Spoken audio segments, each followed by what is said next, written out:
Hello, everybody. I just want to welcome you right now. We have a day to the end of this year.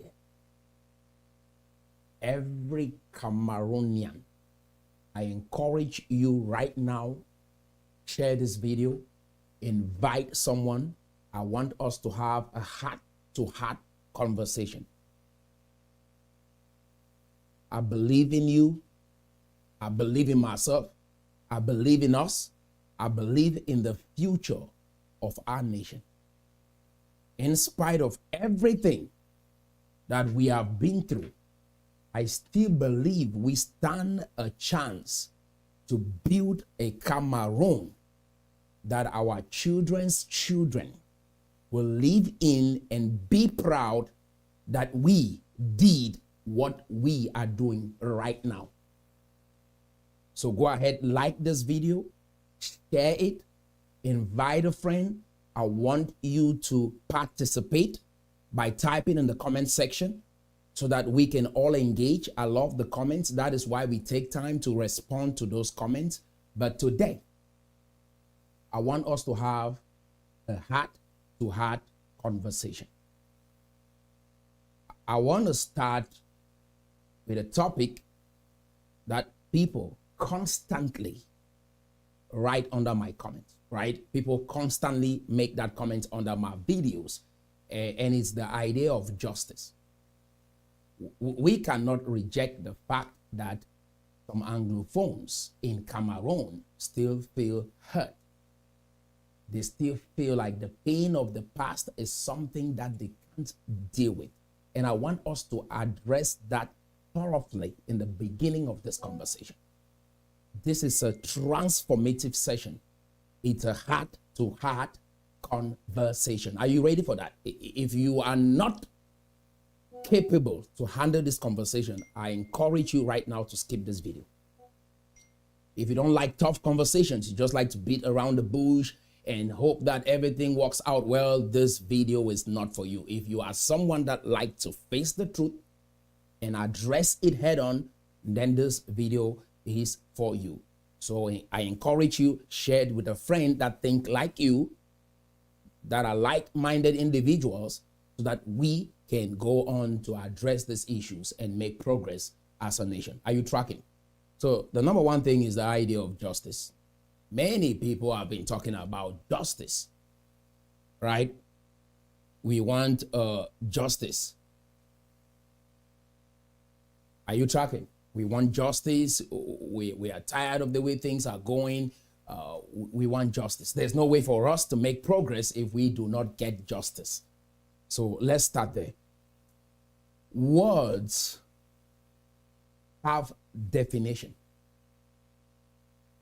Every word has a dictionary definition. What I have been doing on my platform for close to 2 years now is the classic definition of what justice is. But since we don't read, we learn the meaning of the word justice from our leaders in the community, our activists, right? Let me read what that word means for you so that you can hear the dictionary definition of justice. Justice seeks to uphold fairness, accountability, and the rule of law. It aims to protect societal order and ensure that wrongdoing is addressed in an impartial and measured way. That is what the motivation of justice is. Now, revenge is motivated by personal anger, resentment, or a desire to inflict harm on the wrongdoer. It is often driven by emotions rather than fairness. So what you are really talking about is revenge, not justice. I read these words carefully. I understand their meaning before I embarked on this journey. Are you tracking? Now, in essence, justice seeks fairness and resolution, while revenge focuses on inflicting pain. Justice aims to create a better future. Revenge risks escalating harm and conflict. So that is the difference between justice and revenge. And what you are really talking about is revenge and not justice. Now you probably are getting to the place where you understand what that word justice means. Are you tracking? Why is this important for this heart-to-heart conversation? I will invite some characters that we are going to observe their decisions and how their decisions have affected our lives today. Are you tracking? So, on my right, that is Kwame Nkrumah. He is deemed as the architect of the independence of Africa. Through him, Ghana gained their independence in 1957. We gained our independence in 1960, 1961. I want you to look at those two characters. I'm sure you know Kwame Nkrumah, but the guy to my left, you probably don't know him. The guy to my left is the Prime Minister of Singapore. Why are we having a conversation about these people? The architect of African independence was motivated by revenge. And that is why I made it clear that the call God has upon my life for this nation, Cameroon, and for this continent of Africa is bigger than the achievements of Kwame Nkrumah. And if you say what Kwame Nkrumah achieved is bigger than what I will achieve, what you are saying is there is no hope for Cameroon, there is no hope for Africa. The dead has more power over the living. Are you tracking? But if we believe that those who are living can do better, know better than those in the past, then you should get to the place where you understand that what God has called me to do is bigger than what Kwame Nkrumah has done in his career. Are you tracking? So grab a pen and a piece of paper and take notes, because this conversation is going to be deep, right? It's going to be a tough session for you to think. Now, Singapore was colonized by Britain. Cameroon was colonized by Britain and France. Singapore was colonized through direct road. British Cameroon was colonized through indirect road. French Cameroon was colonized by direct road or assimilation by France. Are you tracking? Singapore got their independence in 1965. We got our independence in 1960 and 1961 respectively.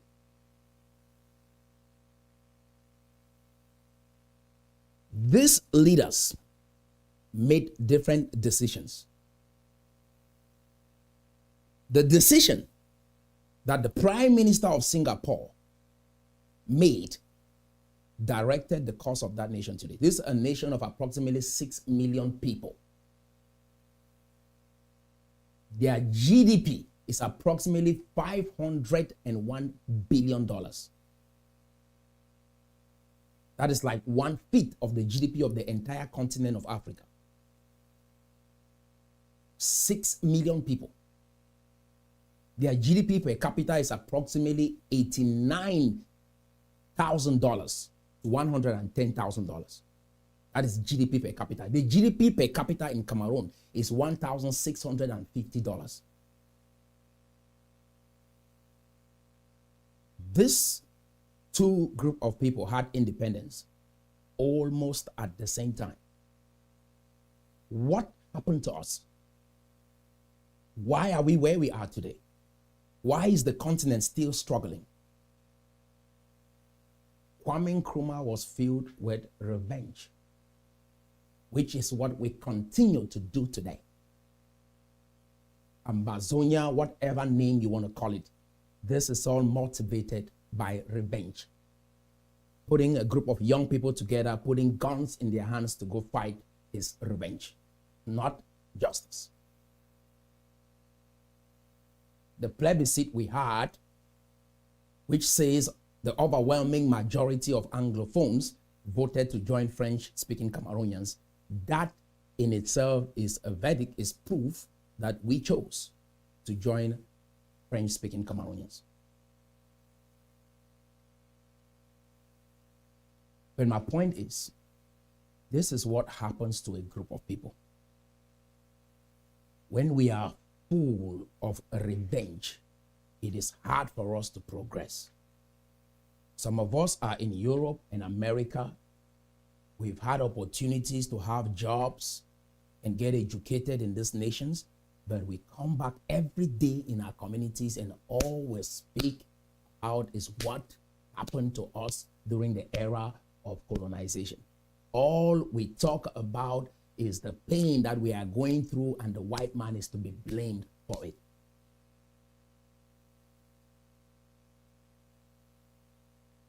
Share the video if you're joining. Keep sharing. Share as many times as possible. Invite friends. Share to groups. I've never asked you to share. Today I'm asking you to share because this conversation is a tough one. Are you tracking? This man, remember, guys, Singapore was colonized in the 18th century. 18th century.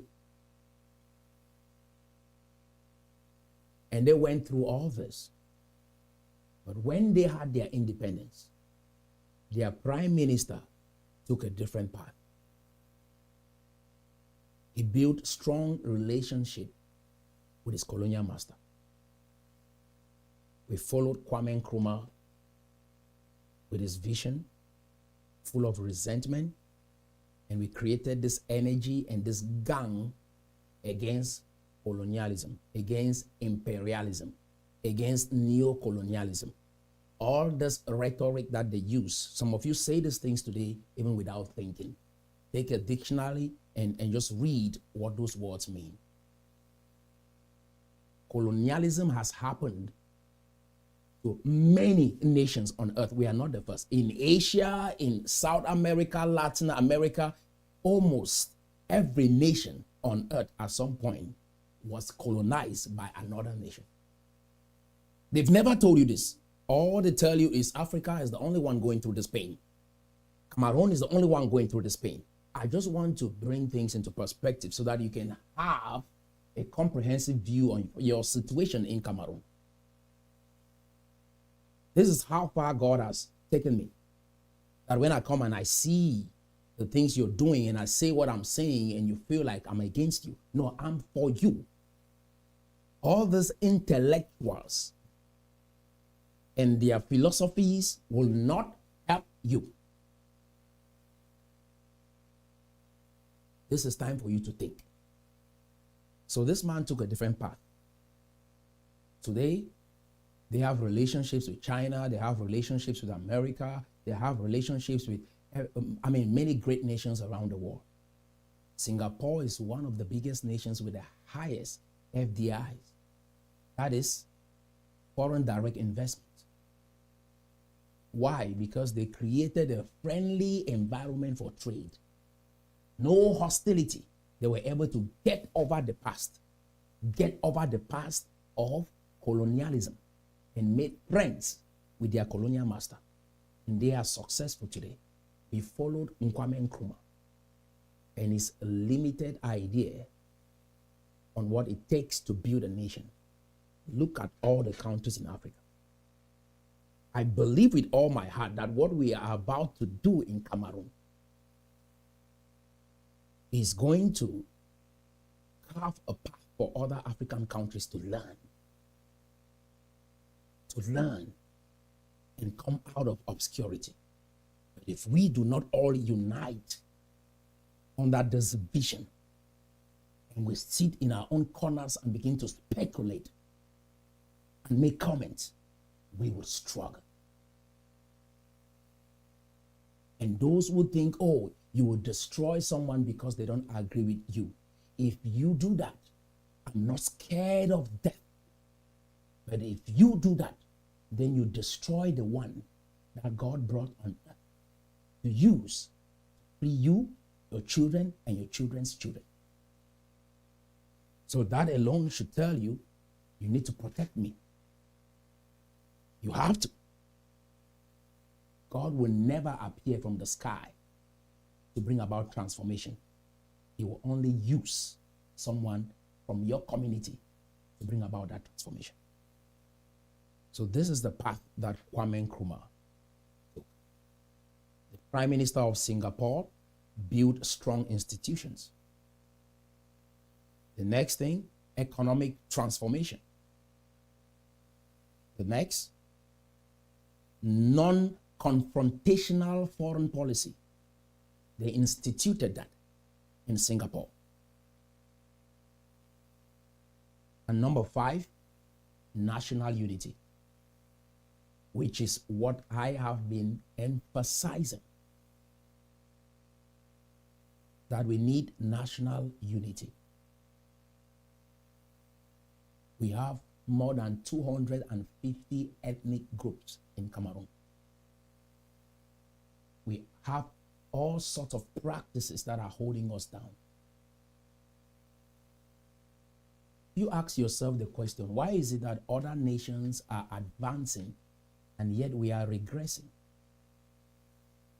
The entire continent of Africa has 1/5 of the world's wealth. A continent of approximately 1.3 billion people. Yet we have 1/5 of the world's wealth. And we are not standing up to question everything around us and ask the question, what is going on? Why us? Are you tracking? After today, you are going to ask some tough questions to your parents and your grandparents today. Are you tracking? Why are we poor? America has approximately 330 million people, or 33 million people. Yet America has 30% of the world's wealth. Our population is in the billions. Yet we have 1.5% of the world's wealth. We have to stand up and ask questions, because that is the beginning of transformation. The quality of questions that you ask will determine the trajectory of your life. You ask the wrong questions, you keep turning on the same spot forever. Why I'm stirring up your curiosity is because I started by asking the right questions. This is the reality. Do you know why some people are atheists? Because young people in the West rose up and questioned the existence of God. Dad, who is God? Where does God come from? Does God have a father? Who is God's father? They ask all of these questions. I'm not threatened as a Christian when you ask those questions. It gets me thinking. Even the Bible itself says that you should be ready to answer people when they ask you the reason for this hope that is inside of you. 1 Peter chapter 3, verse 15. So, when you look at life around you and nothing is working, you got to ask questions. Question everything. Now, the reason why I'm questioning even Kwame Nkrumah, because he brought the idea of independence. It's good, right? It's good we have independence. But what kind of independence? Independence rooted in ideas that you haven't tested. Independence rooted in ideas that don't work. Socialism doesn't work, and yet this is the kind of independence we had. Independence that is rooted in resentment. Independence that is rooted in pain and revenge. Look at the entire continent of Africa. Everybody is angry. Everyone is resentful. The only group of people that I see that are getting out of this is Nigeria. They try as much as possible to associate with the rest of the world. Wherever you go, you find in Nigeria. You find someone from Nigeria. All he is looking for is how can I learn so that I can go back and make my nation better. Resentment. You rarely see a lot of Nigerians in Pan-Africanism ideas. You don't see them. That is the fact. Try as much as possible to think like, oh no, Nigerians have a problem. No, they don't. They are open-minded. And that is the beginning of success. Keeping an open mind and asking questions. So most of the nations that have succeeded that we see around here, my friends, they were able to make peace and become friends with their colonial masters and try to learn from the best nations on earth. America itself, guys, I want to let you know this nation is a progressive nation for a reason. They are willing to throw away what doesn't work immediately and follow what works. We will take time. We'll think about it, right? We are going to deliberate. We will argue. But if they see what works, they take action instantly. I remember a couple of days ago, I met an American at a coffee shop. He saw how busy I was and he was asking me the question, what are you up to?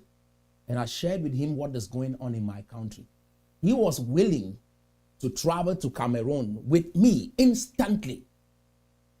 Go solve the problem in Cameroon. And I'm like, no, I'm still putting up a plan together. He's like, no, we can go. This is what I can do. He started laying down plans of what he can do to help me. But we have an idea like this and you share with Cameroonians and some of them are still thinking whether we should be sharing these videos every day. You should be inviting friends and your friends to this platform so that we can be able to be one on this mission and change our country. We are slow to take action. And so progress will be slow. Are you tracking? Now, South Korea took a different path. We took a different path. That's why we are today. They got their independence in 1965. We got independence in 1960, 1961. Look at where Singapore is today. Look at where we are today. When I talk about asking questions, because in Cameroon, everyone in the private sector questions the government, questions the president. Our lives are the way they are because we have bad government. That is what almost everyone in the private sector in Cameroon is saying.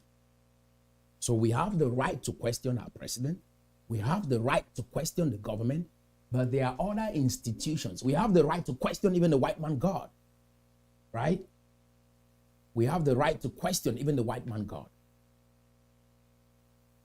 But what we have not questioned in Cameroon is the traditional institutions. We have to question. Why is it that we dance like this, Dad? Why is it that we dance like this, Mom? Why is it that we wear this masquerade? Why is it that we have female genital mutilation? Question everything. Why is it that in some part of Yaoundé, a woman loses the husband and they have to shave her hair? That is what happens, right? They have to lock her in a small room for 7 days and feed her through a hole and have her do all sorts of things to prove that she did not kill the husband. Why do we still have this going on? Question everything. This is the time for young men to rise up in this continent and not only question the president, question everything.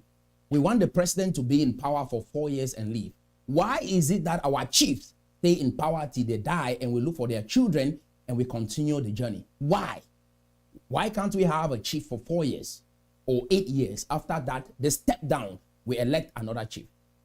Question everything. This is time for you to, question everything. Why is it that we have Country Sunday? This is a day we would have been at work. Why are we having Country Sunday?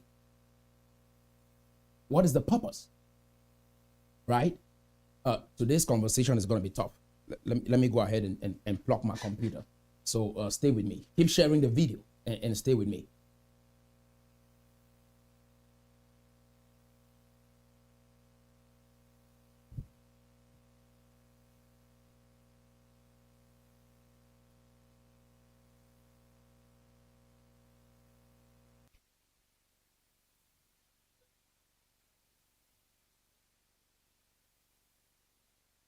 Are you tracking? Yeah. So why? We have Saturday and Sunday, that is weekend. It is standard globally. Why do we have come to Sunday? So parents cannot go to their farms to farm their crops because this country Sunday is imposed on us. Question everything. Now, this is something I want you to look at. Right? This is an article I was reading while coming on this podcast.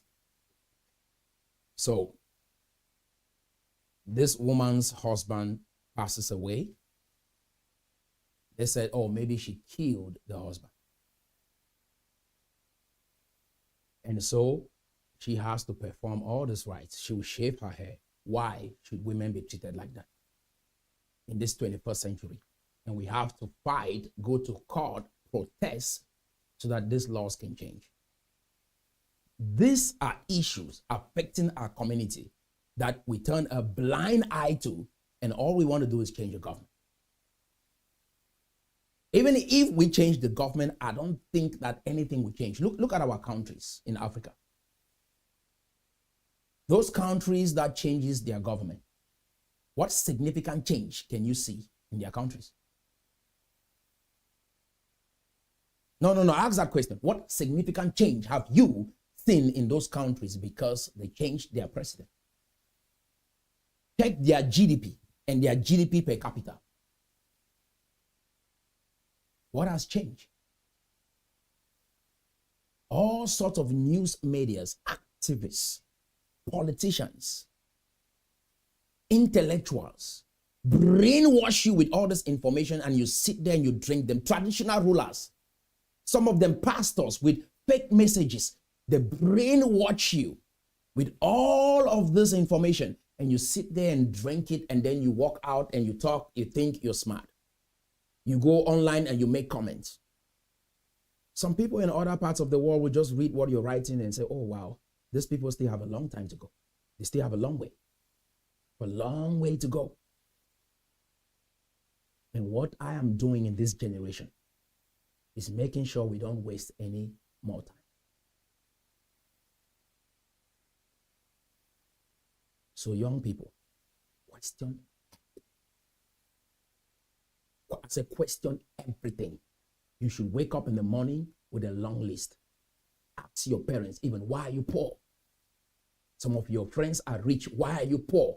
Question them, because they are expecting you to go make money, right? So you can come take care of them, right? Or so you go make money and come marry their daughter. Question them. Why are you poor? Why don't you have money, Dad? And have a pen and a piece of paper and write down what they tell you and bring them here. We will have a conversation. This is time for us to change everything. Like I told you, the reason why we have atheists, because those in the West were given the freedom to question even the existence of God. The technological transformation that you are experiencing through Facebook or YouTube is because young people stood up and questioned the status quo. Everything.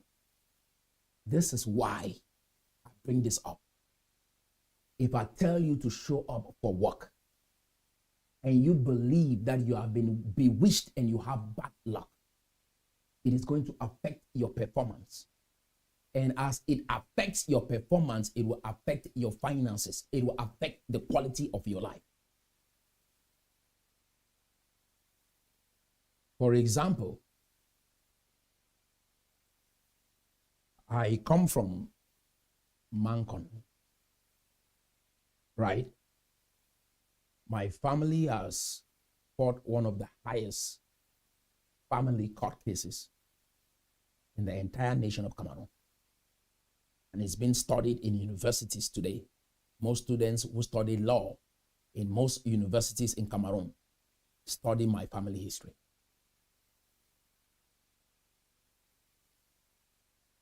And why am I sharing that with you? To let you know that law a law that governs a nation overrides tradition.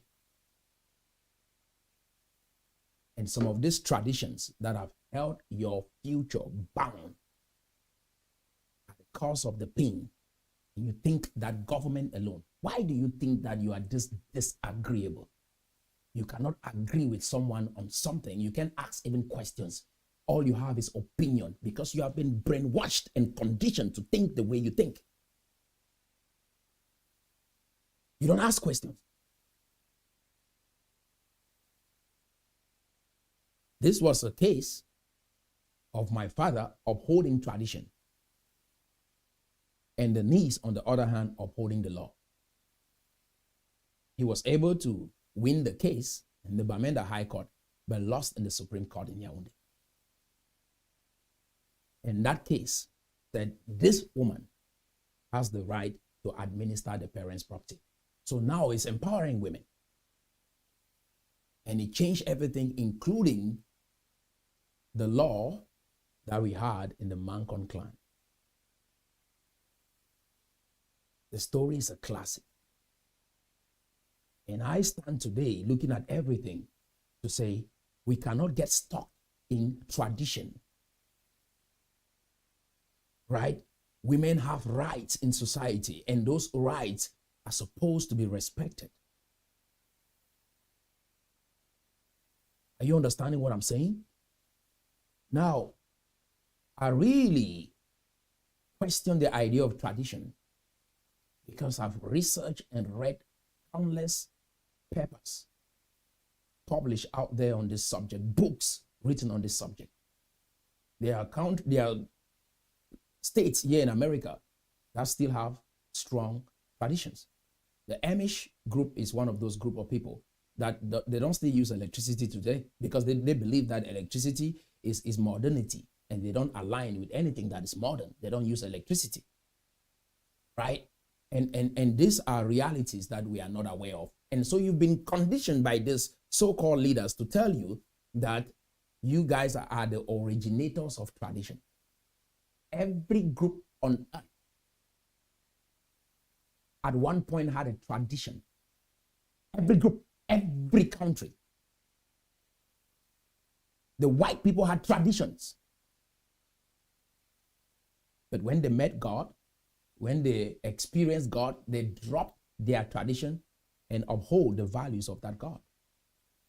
They don't tell you this. I'm telling you, Professor Lumumba will not tell you this. It feels like Africans are the only ones with tradition, and so the white man came to destroy your tradition. And they brainwash you with this. And that's why you go out there in the world and you're timid.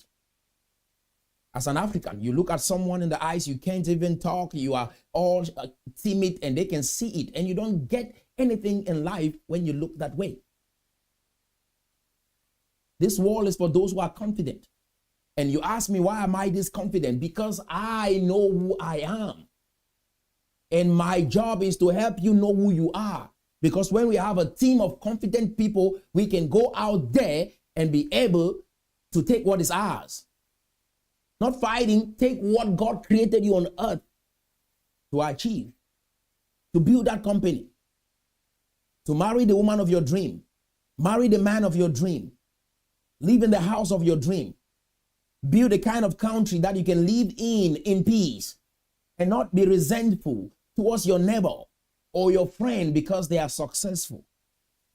All of these struggles that we have is because of our environment. I tweeted something a couple of days ago. I said, nurture overrides nature. It's not just a tweet. Everything I tweet on this page is intentional.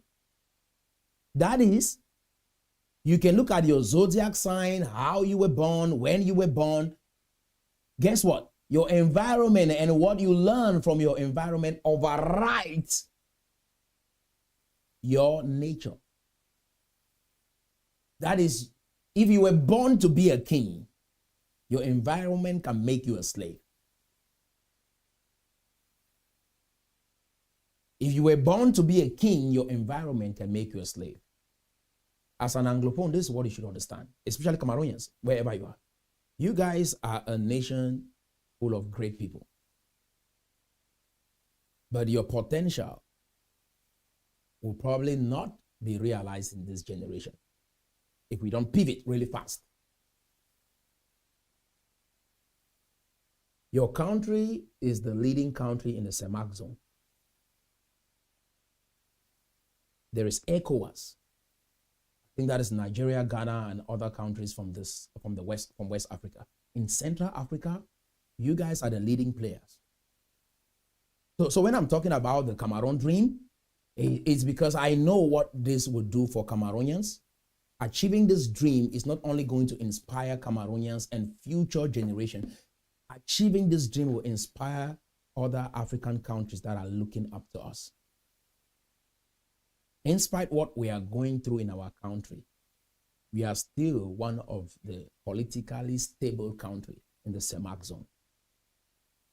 We are the most economically prosperous nation in the CEMAC zone. The richest man in Central Africa comes from Cameroon, Alhaji Dampolo. Did you know that? So these nations are looking up to you. But yet you're caught up in your little feelings and in stories that your parents projected on you, and you're trying to make sense of your life instead of playing as the big brother, looking at the big picture. And some people think, oh, because I come from the Anglophone zone, so they should cage me. If I open my mouth, English comes out, and then I'm in that box, and then you can tell me what to say and what not to say. No. The fact that I was born in that area doesn't mean that I'm limited in that box. And so you can't cage me in your little box because of how you think. Are you tracking? So when you look at Central Africa, Equatorial Guinea, Gabon, Congo, all these nations in the CEMAC zone, that is in Central Africa, we are leading. And these nations look up to us. And when you think about yourself this way, you start understanding the responsibility that you have and why your actions does matter. Now, why am I saying this? Because you grew up not understanding this. Probably you read it in history books and you don't understand what this means. And so you're running around confused. Where should I trade? How can I make money? And you don't understand that these are the nations that you can easily trade with. This is a huge market. So making products and penetrating this market, it is easy for you. You're looking at other nations that don't even align with where you find yourself. Cameroon is not part of ECOWAS. Cameroon is part of CEMAC. Cameroon is in a strategic geographical location to influence the entire Africa. This is what you don't know. And all you see is what you can put in your stomach. All you see is the messages or the environment that you've been brainwashed to believe that you live in. So what is my point? This is time for us to think big. Away with all of this colonial rhetoric. Away with all of this pain from the past. It could be coming from colonialism. It could be coming from our union with French-speaking Cameroonians. This is time to think big. And people who think big have to go past this shallow definition of justice. People seek revenge and they call it justice. And you sit there, you listen to them, you think what they are saying makes sense. The Bible is clear. Vengeance is of the Lord. And you cannot attempt vengeance and you call it justice. Now, I put up this on the screen. This is, we go around dancing like this and we see this. We've seen this our entire life, right? We have jujus like this. And you've never taken the time to ask, but why? Why do we dance like this? Question everything. I said, after this video, you have to question everything. Where did this come from? Tell me, Dad, where did this come from? Right? You see all of this? There are three ways you can look at it. Some of it is art. That is, some people have the talent to craft something like this, to carve a statue like this. It's art. Some is animals that our parents conquered in the jungle. And they come back and they celebrate. They celebrate their victory. And so they carve statues like this so that they can remind themselves of what they conquered, because that is what happened in their time. So that is what our parents went through. They were in an era where they had to survive. I think I've taught this numerous times about how the human brain evolves from the crocodile brain to the meat brain to the neocortex. I've thought about this in the past, and I will not go into that, but I want to let you know we came from an era where it was survival of the fittest. It was the fight or flight environment that we found ourselves in, and most of our parents are coming out of that society. Our great-grandparents are coming out of that society. So what do you think they're going to transfer to you? Strategies that enabled them to survive in that environment. Beliefs that enabled them to survive in that environment. So some of these statues are symbols of their victories in the jungle. And some of it are symbols of worship. Worship these animals, and they carve them, and you see, we call them juju. No, these are spirits that they believe protect them. These are spirits that are good luck charm for them. And today, you being a Christian or someone that is enlightened, even a scientist, someone that lives in this dispensation with your right senses, do you think that you should still be depending on a lion, the spirit of a lion, to protect you? Why am I saying all of this? That's why I always stop to explain why I'm saying this, so that you understand it, because you probably are asking that question. The reason is because if you are told that someone has power over you because they have jurisdiction over this culture, you go around thinking that you won't make progress in life because of this culture, or because of these customs, or because of this tradition. And so it affects you psychologically. People will poison your drink and they'll tell you the gods were angry at you. People can kill you and they say you were probably sacrificed by the gods. And you believe that. When we start exposing these lies, corruption in our community, true freedom will come. The government is the least of your problems. I want to repeat that again. The government is the least of your problems. I was born and raised in this community. I'm not a stranger here. I know us. I know what we have gone through. I've read our history. I know our history. And I'm letting you understand today the government is the least of your problems. Your inability to even cooperate. Imagine we have 250 ethnic groups. And let me break things down so you understand the evolution of tribes. Let's say you think the way I think. In the agrarian age, we used to fight a lot of enemies, right? The way people gain wealth was either you marry a lot of women, have many children so that you can go out there and cultivate. It was all agriculture. You go cultivate. And when we cultivate, that was just one means of generating wealth. Another was through battle. If I come, I conquer you, I take your crops, I take your animals, I take your properties. That is how people generated wealth in the agrarian age. Now, imagine I have a friend and I call that friend and I'm like, okay, guess what? We will become friends, right? And we are going to protect ourselves against our enemies. Now we become allies. And through that, that is how tribes started forming. Because we have a group of people that have something in common, decide to come up with laws to protect themselves against an enemy. When you look at the 250 ethnic groups in Cameroon, it tells me that this place was a war territory. Like people with, I mean, like you can see it even in this Amazonian crisis, tribes have been fighting one another. So this is the evolution of tribes. Some people will blame colonialism. Hypothetically, my friends, look at it from this way. Imagine that I wasn't speaking English today, which is a common language that binds us together. Look at just speaking French and English in our countries is already confusion, right? And oh, the president came back and declared war, and people took it around, and okay, that is what is being projected on social media. But look at it from this way. Imagine that we didn't have this common language.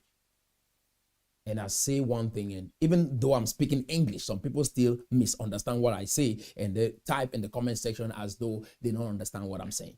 Then imagine that all you spoke was your native tongue. Imagine the confusion in that society. I was sharing with the brother who is in Kondangi, because I'm connected to everybody. We are the bridge between the government and the private sector in Cameroon. That is who we are. We are bridging that gap so that we can be able to speak and understand each other. Are you tracking? So I speak with ambas, I speak with those in prison, I speak with the government, I speak with everyone.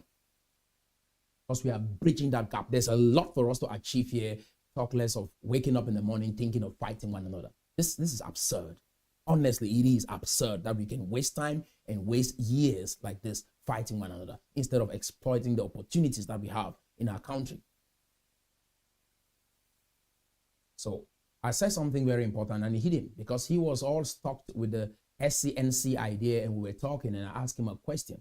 We prioritize culture over development, culture over progress. That is why I'm addressing these issues. The pain that we are going through today, the begging on social media, the struggles that we go through financially, we have to agree in this generation that prosperity is more important than culture. That there comes a time in life that we have to prioritize one over the other. That is what China did. That is what Singapore did. That is what South Korea did. They had to prioritize economic prosperity over tradition, over culture. You cannot eat culture, but some people would die to protect culture, remain broke, remain insignificant, remain backwards in the face of the earth. We are destroying that in this generation. We are tired of suffering. So we will question everything. So I was discussing with his brother in prison.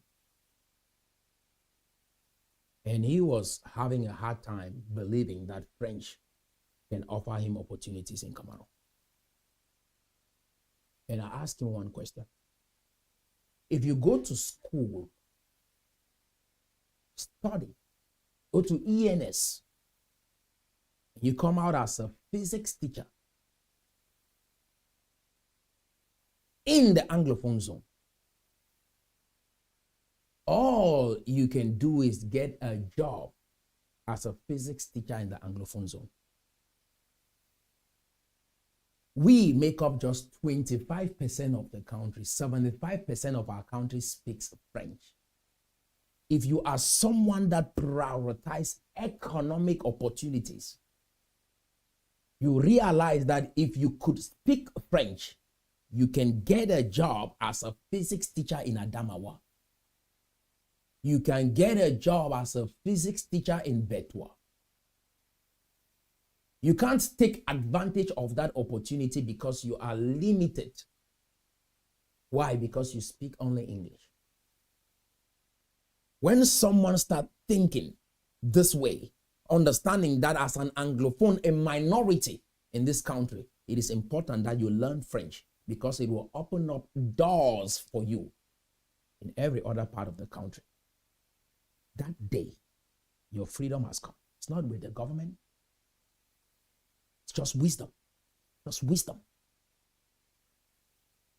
Regardless of where you come from, whether you come from Mexico, whether you come from China, whether you come from Kuwait, when you find yourself in the United States of America, you better learn English to take advantage of the opportunities in this country, or you get left behind. If you're stuck just with Mandarin, right? Or if you're stuck just with Spanish, you'll be limited in this country. I've worked with immigrants from other countries in this country, and I've seen the struggle that they go through because they can't speak English. This is a heart-to-heart conversation. Because sometimes I'm texting on social media and you don't get it. So I said, let me take this time and pour my heart to you.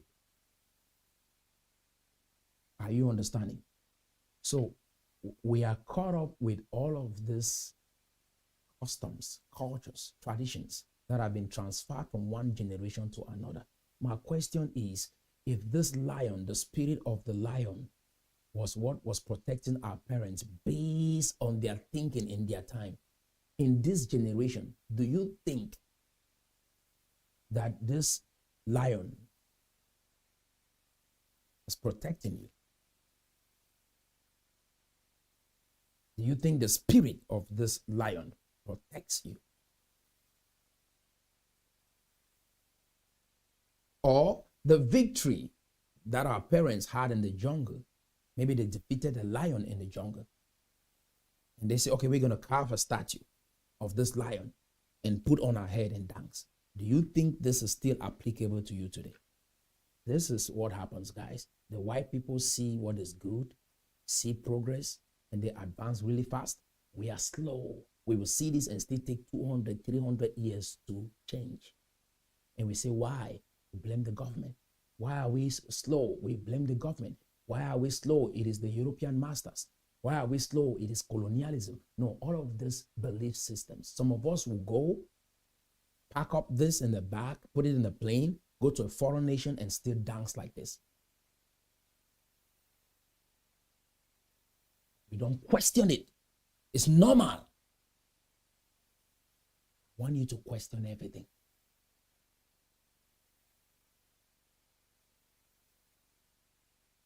Today, do you know what Americans come into hall and do? They come to talk about the success that they have achieved with the tools that they are using in their dispensation to be successful. They will sit in a conference and talk about what Facebook has done for the world, what Microsoft has done for the world, what Apple has done for the world, what NATO is doing to protect other countries. That is what they sit in the hall today and talk about. All these tools that our parents used in their time, do you think sitting in the hall and talking about it today will move an inch for us towards economic prosperity? And you might be wondering, what happened to us? This is what happened to us. And this is the side of history that you've probably not been exposed to. Before the idea of slavery and slave trade and colonialism, guess what? If you look at the topography of Africa, especially sub-Saharan Africa, if you look at our topography, it is difficult to penetrate our topography. And also, if you look at our rivers, they were not navigable. It is now that we are gradually having navigable rivers. These are some of the hindering factors that kept us for a very long time from associating with the rest of the world. You ask yourself the question, what happened? Why? You hear Egypt, you hear Mesopotamia, you're going to hear Israel, you see Europe. These nations have been interacting with each other. You hear China, they have been interacting with each other for a very long time. That is, Western nations have been interacting with other nations in the Middle East and Asia for a very long time. What happened to sub-Saharan Africa? Some of the factors that I just mentioned, we didn't have rivers that were navigable. They've never told you this. Are you tracking? What is my point? Because of this, we didn't have the opportunity to interact with the rest of the world, because traveling is part of education. Interactions is part of education. That is why this social media is a blessing today. When you interact with people, you exchange ideas. And so your life gets better as a result. Are you tracking? When you interact with others, you exchange ideas, your life gets better as a result. When you're isolated, you struggle. That is why the people, when they come up and they say it's Africa for Africans, and Kwame Nkrumah and all the rest, they come like, oh, we got to cage up. No, we can't cage up. And that is why I'm saying in this generation, we will question everything because we have learned, we are understanding. That is why when you see your siblings travel abroad, they come back, they want to tell you what they've learned, you guys start fighting. Why? Because they've lived in a different environment. They might not know how to explain their exposure in a way that don't make you feel bad, but this is what happens when you travel. You get exposed to a different world better than the world that you lived in. That is why we pay a lot of money to live and go to those nations so that we can have better exposure, better jobs, better experience. Then we take it back to our home country. That is the initial purpose of travel abroad. People, you travel abroad. Why? Because they want to go learn and come back and make their country of origin better. This is what will happen. When I'm saying all those things, you don't understand why I'm saying these things and what I'm seeing and what God has shown me, what he has called me for. This is the reality, guys. Most first-generation immigrants have the greatest incentive to transform their home country. That is, we who lived back home and traveled abroad, we have the greatest incentives because we are really still connected to our home country. And so there is a motivation for us to do something to change our home country. It's rather unfortunate most people wake up to this reality when they are old. Maybe they're in their 50s or 60s and they don't have the energy. So I'm glad that God is waking us up right now through me so that we have the rest of the young men around the world from Cameroon put their hands together so that we can make our nation great with sound information, not misguided thinking, not a victim thinking. Because many people are clouded with their victimhood status. We are not victims, we are victors. So this is what happens when people travel abroad. They're supposed to come back. The initial idea of travel abroad. You see, Kwame Nkrumah came back to Ghana very young, in his 30s, and laid the groundwork for the independence of Ghana and other African countries. What do you think happened to us? Even with his flawed ideas, but he came back in his 30s and brought about that change. Because of this misguided thinking in the continent, the travel abroad program changed to be a search for greener pasture. Now, when you even call your brother abroad, you don't even think you can ask them a good idea and make your life better in your home country. All you ask for is money. Yes, this is the mental conditioning. Are you tracking? Are you getting some value so far? Are you getting some value out of this video? Is it engaging? I mean, are you learning? Yeah. So this is how we have evolved. And if a white man came down and told you these things, you would tell them they're jealous of your culture. That is why they open up their doors so that some of us can come in and study and be able to find truth in between what we have experienced and what we now see. So when we turn back, we can be able to pour light and help our people and make the world a better place. The white people have just been hungry and searching for a better life. In the past, they might have approached it the wrong way, but I want to let you know, these people do this even to their brothers. They do it to their sisters. When they want something that they think is going to change their lives and the lives of others, they will go to every extent. Today, they are doing this with technology. America, where we find ourselves, the Europeans came over here and took over this territory. And they've owned it till today.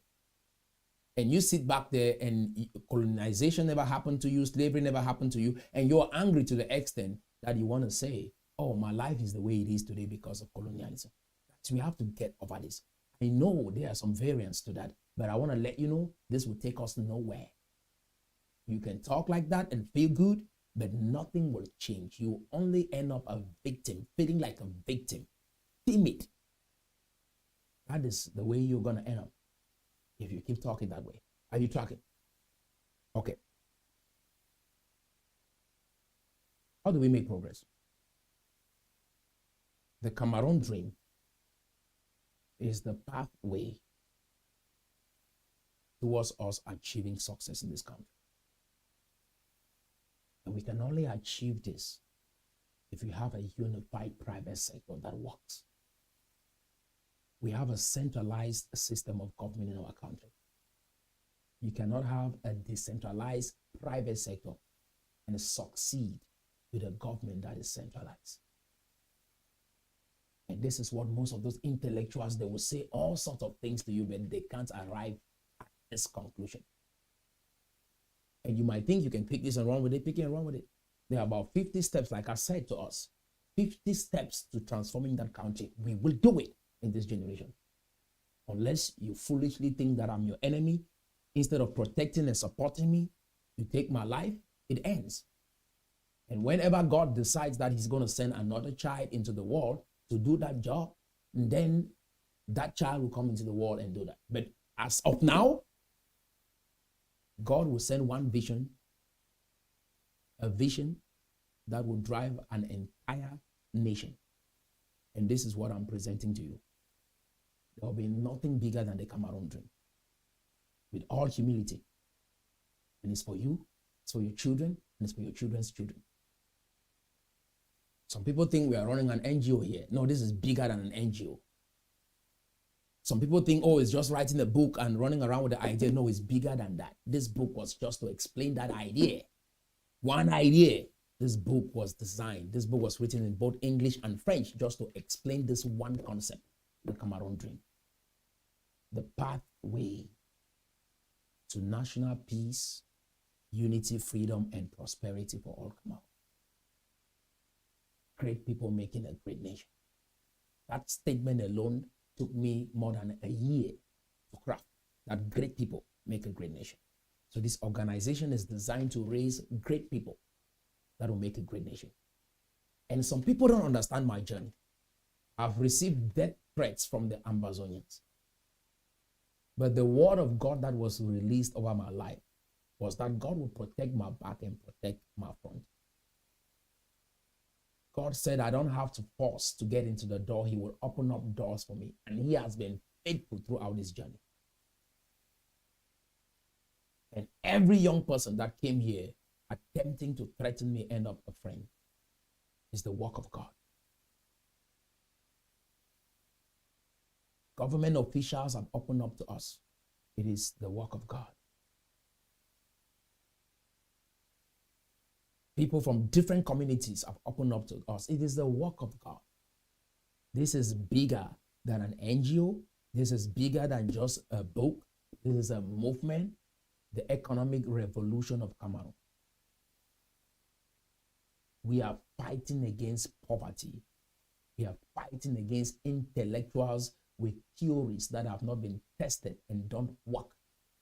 That is what we are fighting against in this generation.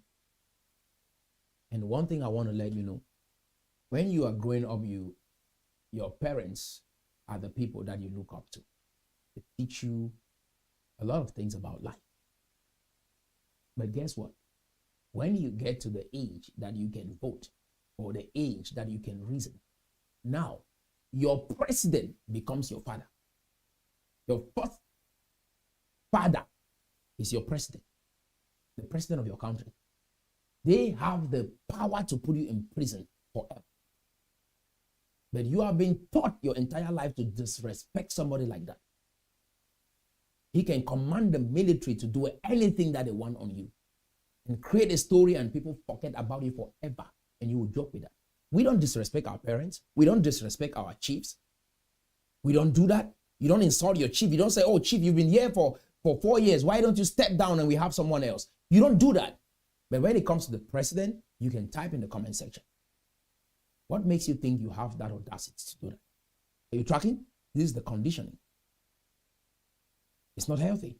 And they've been pushing that on me, and they want me to say something disrespectful about the president. I understand the chain of command. Just like God is what, I can't disrespect God. I'm not saying that your president is God.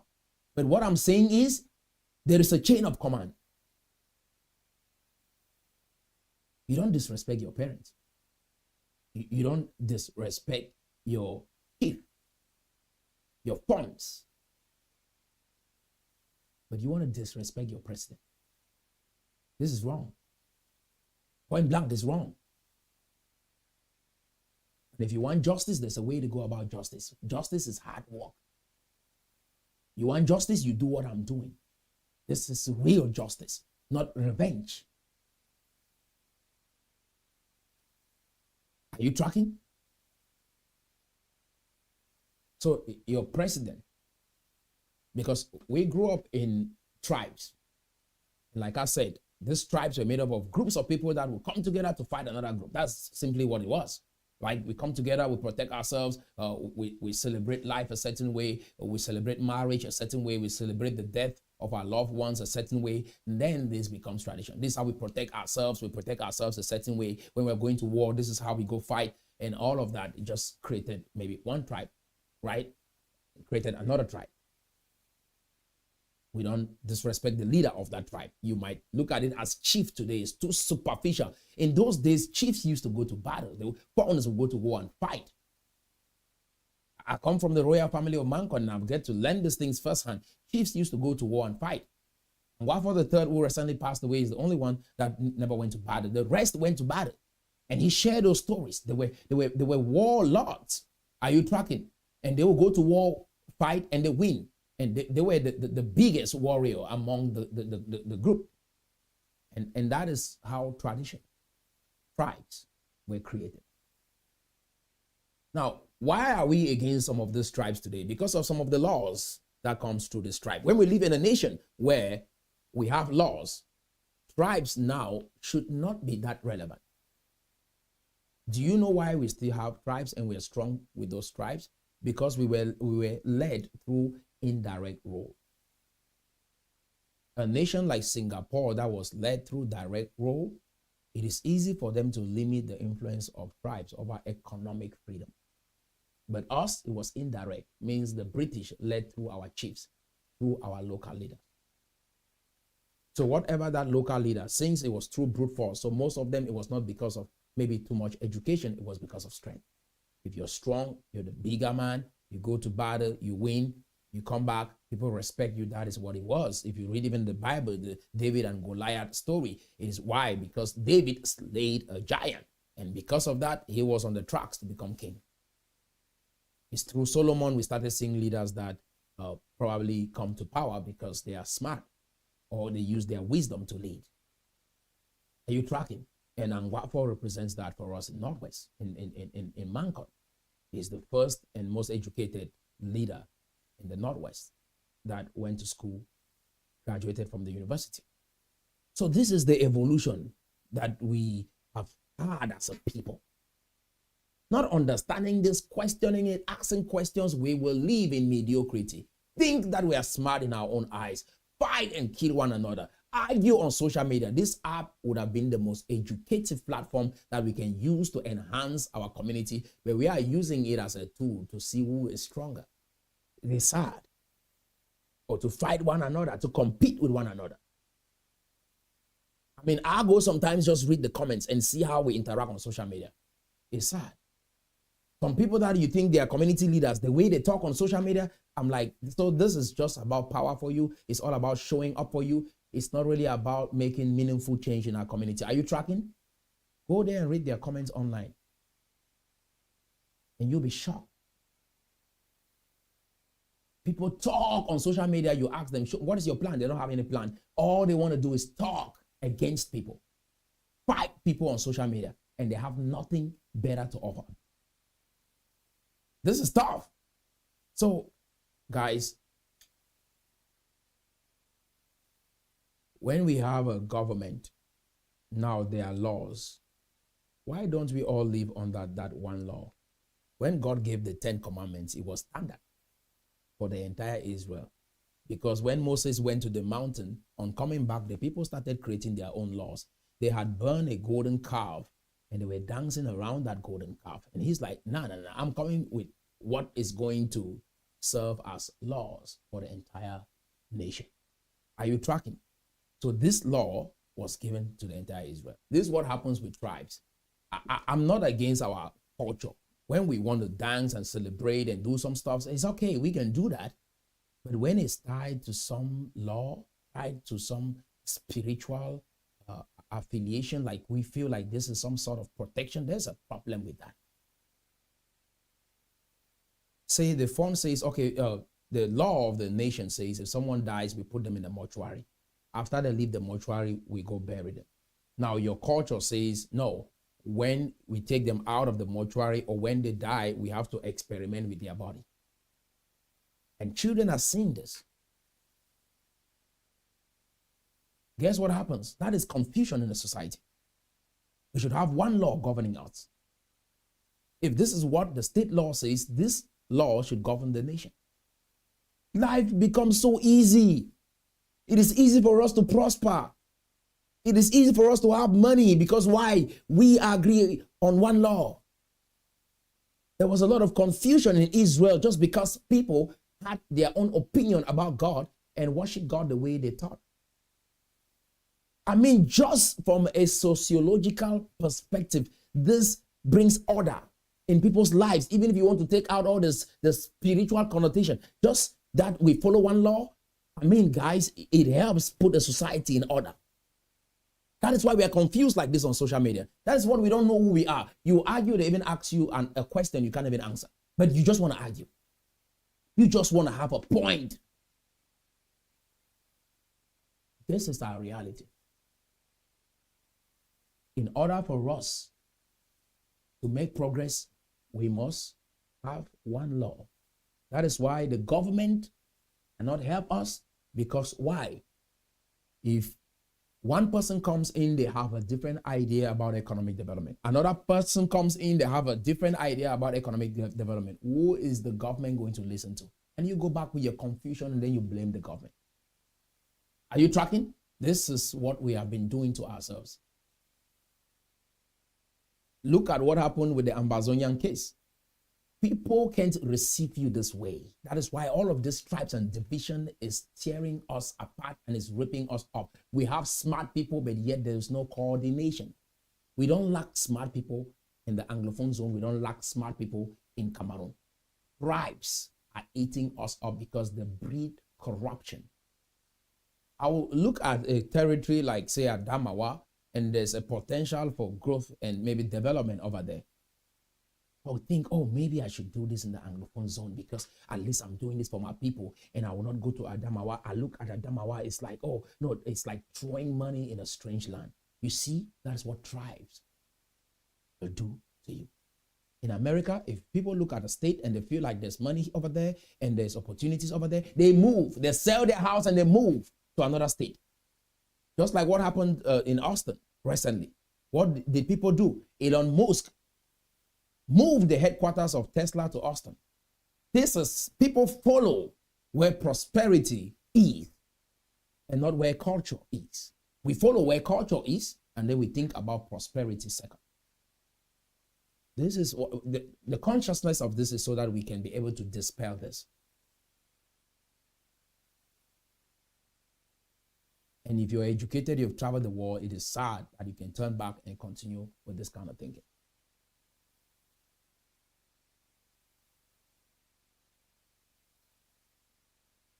Are you tracking? Yeah. So our goal, like that's why you struggle abroad to go invest back home. You go back home to go invest, they levy taxes on you, you blame the government, you travel back abroad. You want to start a business in the community, all of a sudden you got messed up with the tax system. Guess what? You feel like the government is overtaxing you, you go out of business and you start complaining. Right? Taxes are too high, right? There are imports coming from different countries and it's messing up your economy.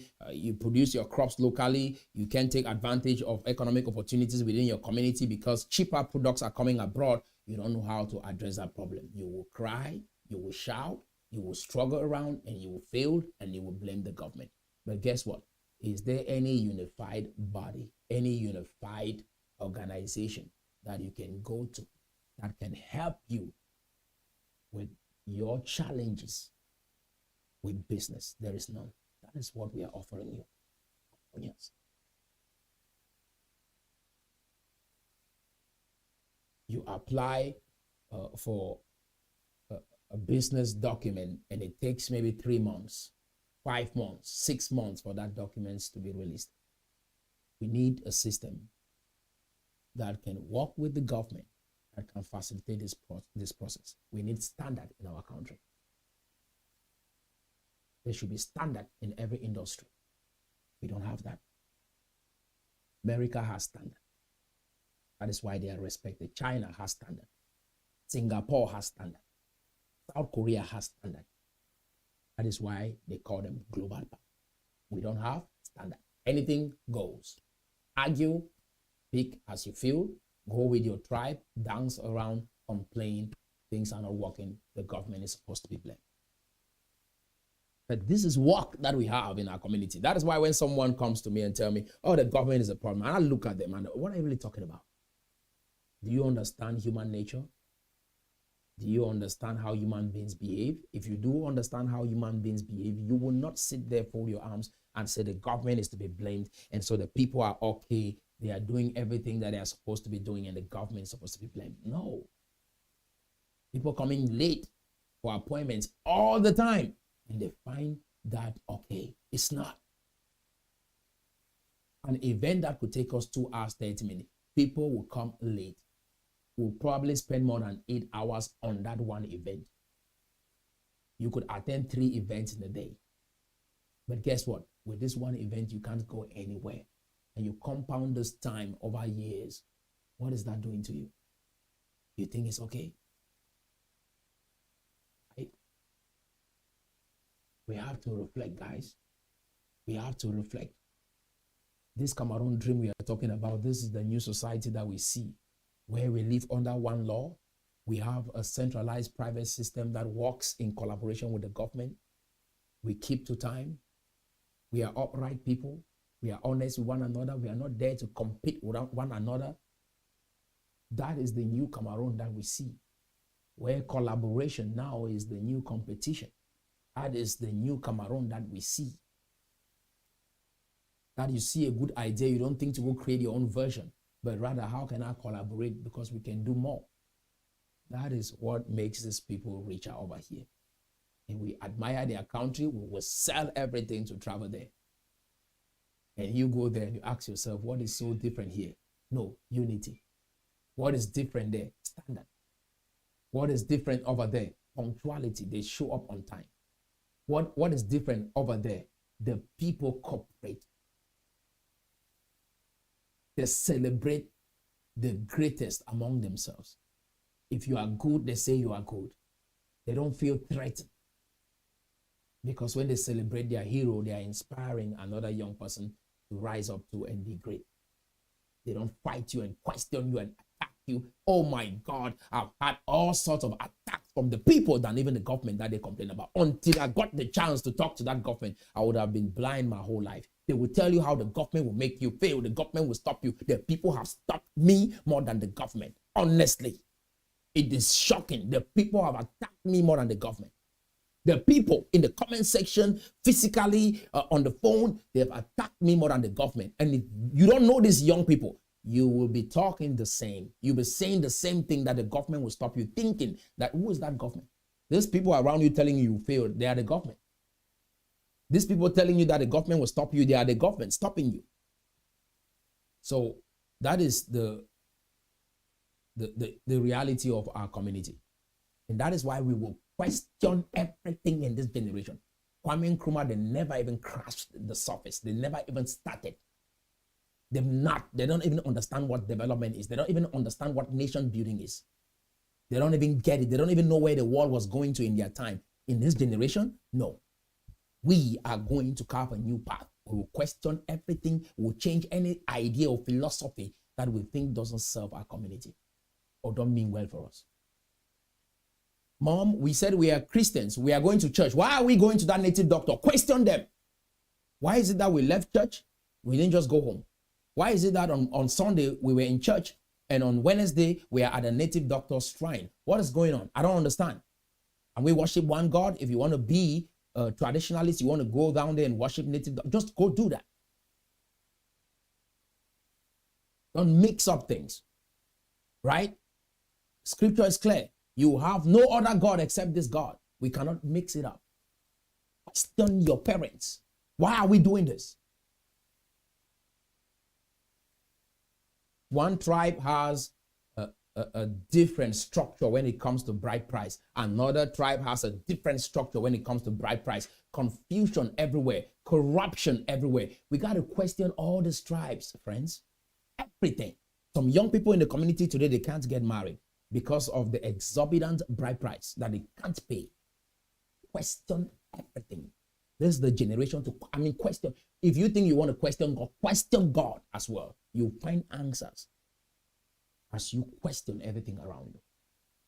We need standard throughout the nation. If this is the price for bride price, in Adamawa, it should be the same in Boya or in Bamenda or in Yaoundé or in Douala. If they can't get to that consensus, we walk into the court. You sign there, you're married, and that is it. If you want to celebrate with your family, good. Are you tracking? And we can allow young people to raise up money while they are starting their life, to go invest in a business or start a career, and not rip them off in the name of tradition. What is inside that tradition? Let's look into it. My wife shared with me a story. That story, really breaks my heart. Some white ladies came from the United States to study an exchange program in Cameroon. When they came, there was a village that they visited together. They called it the House of Skulls. They said the people in that community, very selected few people go into that House of Skulls. Do you know what happened? They took those white girls into that House of Skulls. But their own people would not enter in that House of Skulls. But they took the white ladies into that House of Skulls. Question them. Why will you, dad, take a female into this House of Skulls and me, a male, and us in this community, we can't get into this house? Question everything.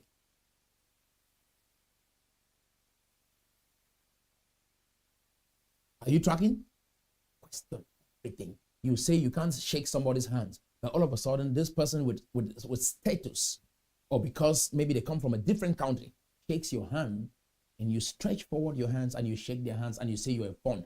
What happened? Question them. Ask those questions. Why is that I can't shake your hand, but this person can shake your hand? Is this law designed just to bind me, just to hold me down?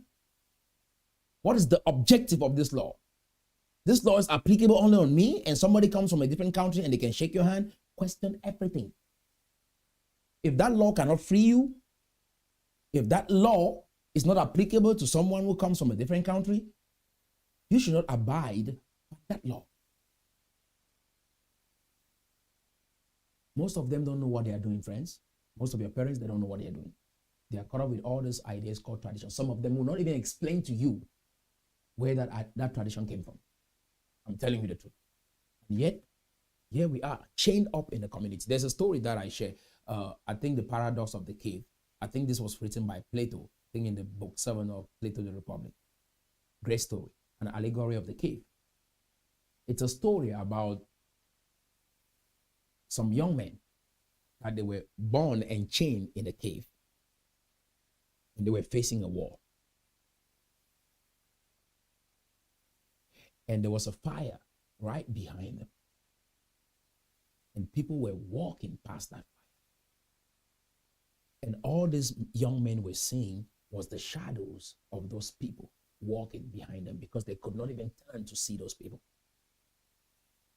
And they grew up their entire life believing that the shadows they were seeing on the wall was real. That was reality for them. One day, one of them were unchained. One of them was taken off that chain. And he went out there and the sun hit his eyes. The real world was not real for him. And then he looked at his shadow in the water and it's like, what is going on?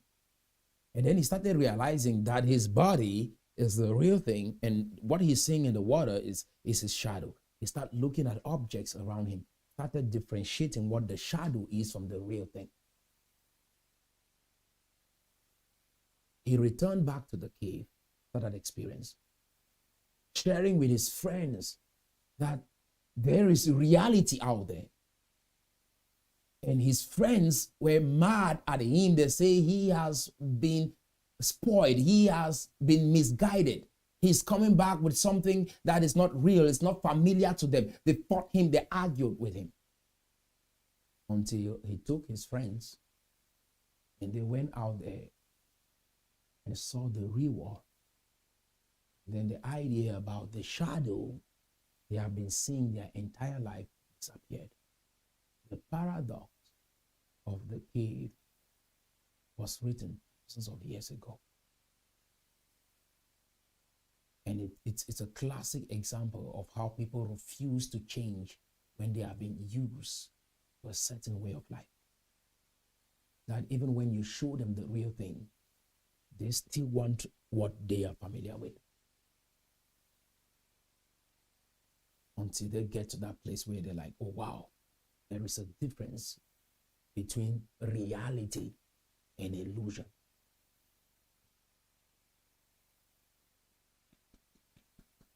You tracking? What is my point? What I'm offering you here is treasure, is gold. But do you know what is affecting you? The ideas of the shadow. Shadows. Shadows of traditions. Shadows of blaming the government. The government is the problem. There's no other problem. If the government changes, your story will change. And those scales are falling down your eyes today as you listen to me. You start learning to ask questions. The next question, what should we do then? How can I get involved? What role can I play? Who do I know that I can connect to this vision so that we can take action right now and let our lives get better? That is the kind of questions you start asking. What is CSDP about? What is CSDP all about? Can you tell me more?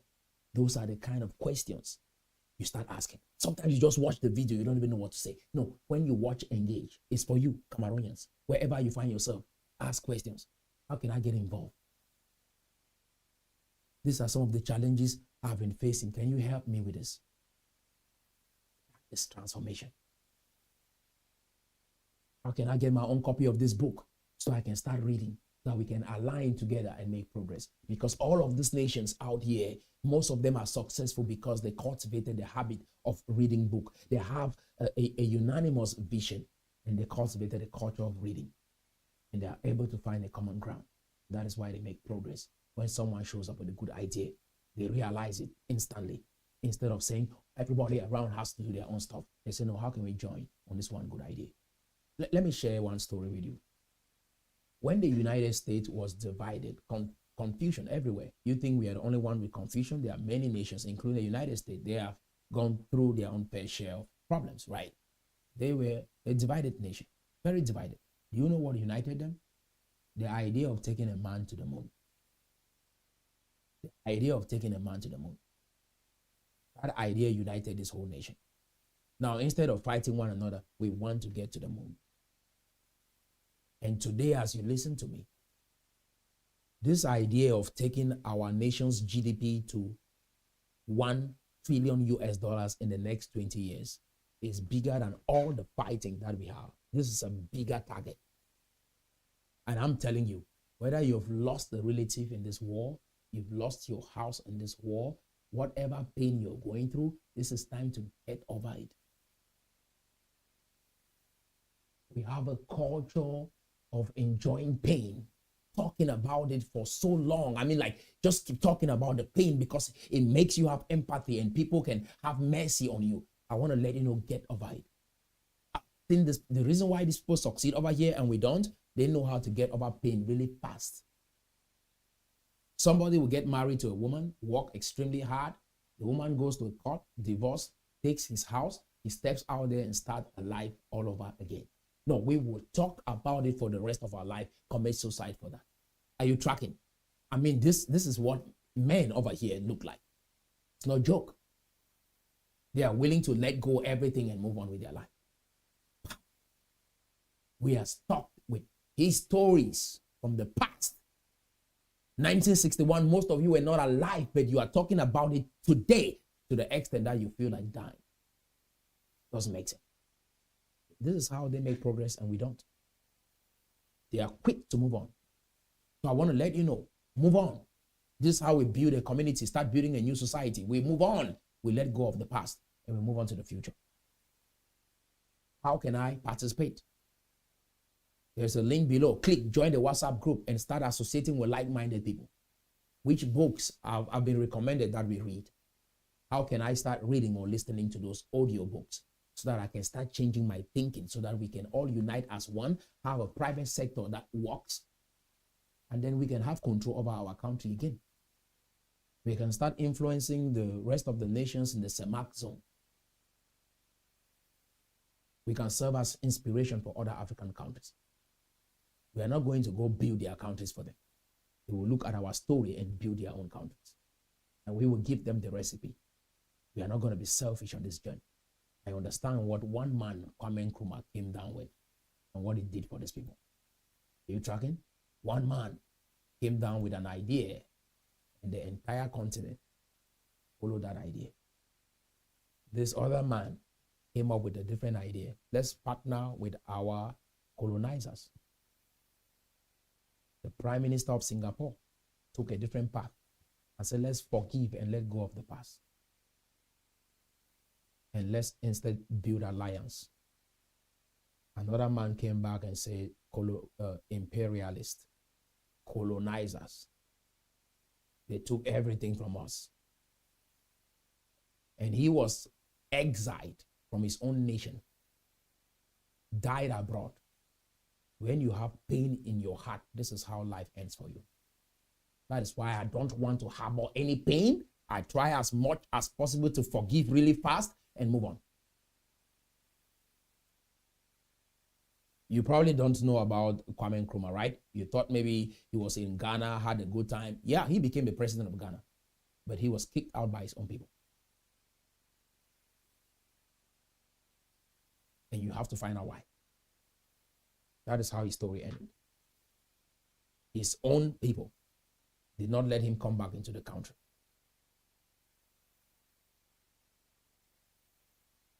And every African nation bought his philosophy. So what is happening with us today? The idea was that he wanted to consolidate power and be the leader of that continent. That is why you're hearing this one African idea. He is the architect of that idea. And before him, Sylvester William and W.E.B. Du Bois, these are individuals in the diaspora that came up with the idea of Pan-Africanism. It's not his idea. It's not Kwame Nkrumah's idea. It was an idea started by individuals in the West, black people in the West who came here through slavery, and they started the idea, if you've heard about those stories, right? These are the people who started the idea of Pan-Africanism, and they copied that idea of Pan-Africanism from Pan-Germania and Pan-Slavism. It was not an original African idea. You didn't know that, right? And when you have understanding of all of these things, you said all these emotions, oh, what are you talking about? No, you set it on the side and you deal with reality. If you want to get caught up in your emotions, you are not a mature man. You're not yet mature. You're still immature in your feelings. And if they take everything away from you, you will commit suicide or you kill people or you remain resentful for the rest of your life. You probably talk all by yourself and go mad. But a mature man let go and move on. That's a real man. And I'm talking to the real men in Cameroon. I'm talking to the real men in the Anglophone zone. Real men that are willing to look at what has happened and say, I understand. I'll be logical, not emotional. Let's move on. Real men are not emotional. That is why I came into this whole struggle. I'm not emotional. We've lost more than 40,000 per year. It's real. It's true. It's not a joke. People have died. People have lost their houses. It's true. But where will my emotion take us? If I start crying with you, we start mourning, where will it take us? I got to look at it and say, okay, what is the plan? Where do we go from here? And that is how real leaders should act. Not crying on social media, crying on TV stations, like little children. No, we man up. This is what has happened. What do we do? Let's move on. What is the path? If I have to make friends with my enemies, I'll make friends and move on. If I have to make friends with people that I disagree with, I'll make friends and move on. I will not complain again. I'm saying this, if you're listening to me, it's a shame if you get up tomorrow, you go to a radio station or a TV station and you pick up this topic to blame the president and blame the government. It is a shame. This is how we keep getting disunited and nothing changes for us. You see what I'm saying? We take action at once. Tomorrow, from tomorrow moving forward, do not go on the media to blame the government. Find a way to move on. Everyone in this country, move on. Stop talking about this government talk. It has helped us to go nowhere. We've not made any progress. Are you tracking? We haven't made any progress. So when you begin to think that Pan-Africanism is not an African idea. Borrowed idea. Even the socialism Kwame Nkrumah came back as a borrowed idea. It's not even, socialism was not invented by Africans. Communism was not invented by Africans. And they try to let you know you're all that in a bag of chips. No, we got to be humble and learn. Where we have to learn, we'll learn. And we're not going to have any chip on our shoulders. If we don't know, we don't know, guys. We're going to figure it out. And that's why you see, you come to me and you act like you know it all. And guess what? You go back the same and you complain, you will cry, and the problem remains. Me, I will learn. I will learn. I don't have any chip on my shoulder. If you know something that I don't know, I am willing to humble myself and learn. So I always ask questions. I don't come with opinions. I'm expecting every Cameroonian watching this video, regardless of your sociological class or your economic class in the country, come under this video and ask questions. Don't come under here with opinions. Ask questions and let's reason. And it's not about someone winning. It's about the best ideas that will help us move forward. That is what really matters. If you have been caught up with this idea, you have to win. That is where your problem is. You see what I'm saying? I can't help you, bro. We are not here to win. We are here to look for what will work and move our country and our nation forward. That is what matters to me. If your idea is good, I want to see what you have going on. And don't criticize people if you don't have anything going on. If you don't have a good idea, do not criticize people. Just stay on your lane. We don't need everybody on this mission. But I'm calling on men that understand that life will hit you. It will hit you from now, north, south, east, west, and you will think like everything is spinning around, but yet you man up, wake up in the morning, shake your body and say, I'm going to move on. That is the kind of men I'm talking to, not babies. Real men don't sit around complaining. Real men look for solutions. A book I was reading about 3 days ago, great book. It talked about a British ship that was destroyed in sea. About maybe 2,000 people lost their lives. Tragic incident, right? But guess what? The British people did not lament. They look at that situation and they say, oh, we are going to look for a better system to calculate latitude and longitude. We are not going to sit here complaining. And they went out and figured out a solution and solved that problem forever. And it will never happen again. Guess what? We can put that on magic. We can put that on witch doctors. We can put that on the gods. But they realized this was a mistake because we didn't calculate the longitude appropriately. We're going to go study and come up with a solution and solve this problem. This is how we think. We don't come here complaining, oh, this is the mess. Our country is in this shape right now. What do? We step back and we put our heads together and we start thinking. We come up with solutions and we go take action and we change our conditions. We don't sit there lamenting and say we want justice. Who do you want justice from? Who do you want to give you justice? And what is your strategy for justice? Can you show us? You don't have, but you want to talk. Somebody said that, you heard it, you didn't even think about it, and you started saying it. Real men will look at the problem, come up with a solution, go test the hypothesis, make adjustments, make progress, fail, try again, fail, try again, fail, try again till they succeed. And not seeking revenge. Make the world a better place. Don't come here and at the end of the day, your existence was because you wanted someone to die. Doesn't make no sense. So, guys, I think I've said enough. But my point is clear, straight, right? We are looking for people who are hungry for change in this country, not everybody. We are very selective on this journey. If everyone can get on board, we will be glad. But if you come here with attitude, no. We will kick you out really fast. We will help you and help your children from a distance. Because whatever we are doing here will benefit even those who are fighting us. If you understand the gravity of this project, there's no way in your right senses you should be thinking of fighting me. honestly, or writing some negative comments. I should be getting energy, encouragement, support from every Cameroonian on this journey, and not thinking of responding to your backlash. It doesn't make no sense. And when people hear me talk, the white folks and people from other nations hear me talk, and they come and they see your comment, they really think about you a certain way. This is how backward the people can be for a very long time. Honestly. So,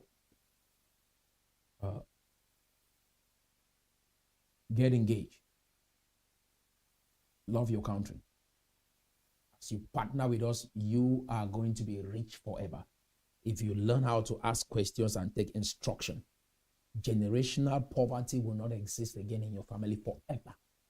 I guarantee you that. Where we are going with this journey, where we are going with this mission, you will never be broke again.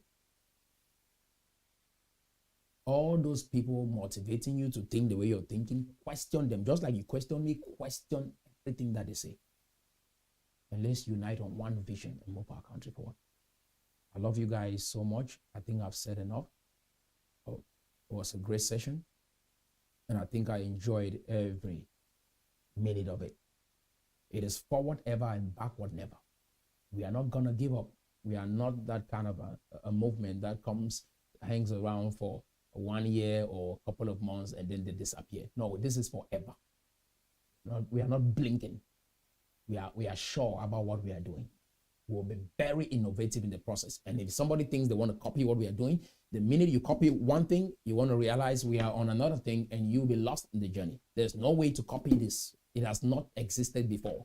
You see what I'm saying? And that is the confusion. And God will bring somebody like me on the scene because he knows the community that he's bringing me into, right? And know that some people will come here and see what they see right now and try to copy it. Oh, let me go write my own book. Oh, let me go put my own group. No, when you think you've done that, you will see the next 2, 3, 4 steps and you get lost. But then you realize I would have joined and we walk together and build. And if you go your own way, at the end of the day, you have to play with the rules that we will set for this mission.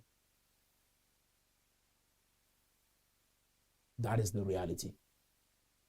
Our country can't go down like this. And we watch this.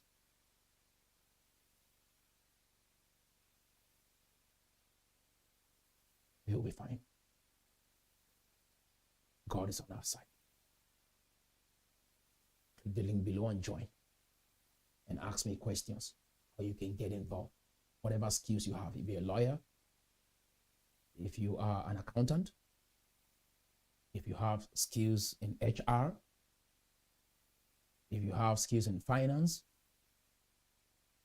if you're a video editor, if you can anchor a show, that is, you can work as a talk show host, our doors are open. Whatever skill you have, reach out. If you're an expert in agriculture, IT, renewable energy, real estate and construction, all of the 7 industries that we have for this project, reach out and we partner and change our country forever. Have a wonderful rest of your day and remain blessed.